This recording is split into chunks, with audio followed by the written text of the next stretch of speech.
शिवपुराण अध्याय 3, 4 और 5वां और 6वां।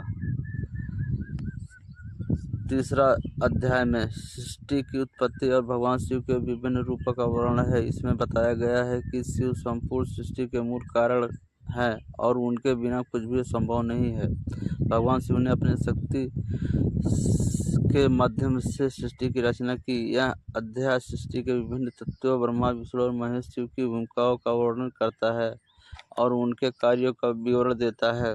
अध्याय चौथे में शिवलिंग की महिमा और उसके पूजन की विधि का वर्णन है। इसमें बताया गया है कि शिवलिंग भगवान शिव का निराकार स्वरूप है जो समस्त ब्रह्मांड में व्याप्त है। इस अध्याय में शिवलिंग की पूजा का महत्व, उससे लाभ और पूजन की विभिन्न विधियां विस्तार से समझाई गई है। शिवलिंग के माध्यम से भगवान शिव की आराधना करने वाले भक्तों के अनंत पुण्य और मुक्ति की प्राप्ति होती है। यह सारांश केवल एक सामान्य जानकारी देता है। 5वां अध्याय में दक्ष प्रजापति की कथा का वर्णन है। दक्ष प्रजापति, जो प्रजापतियों में से एक थे, ने एक विशाल यज्ञ का आयोजन किया था। इस यज्ञ में उन्होंने जानबूझकर अपने दामाद भगवान शिव और पुत्री सती को आमंत्रित नहीं किया। सती, जो भगवान शिव की पत्नी थी, अपने पिता के यज्ञ में बिना नियंत्रण के पहुंच गई।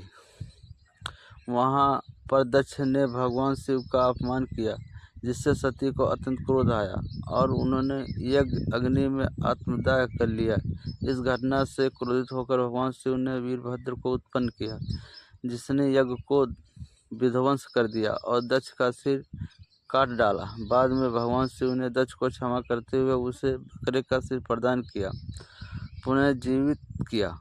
6वां अध्याय सती के पुनर्जन्म और हिमालय पर्वत की कथा का वर्णन है। सती ने अपने अगले जन्म में पार्वती के रूप में हिमालय पर्वत के राजा हिमावन और रानी मैना के यहाँ जन्म लिया। पार्वती भगवान शिव की परम भक्त थी और तपस्या के द्वारा भगवान शिव को प्रसन्न करने का प्रयास करती रही। इस अध्याय में पार्वती की तपस्या, उनके समर्पण और भगवान शिव के साथ उनके पुनर्मिलन की कथा का वर्णन है। इसके अतिरिक्त हिमालय पर्वत की महिमा और उनके निवास स्थान का भी विस्तृत विवरण दिया गया है।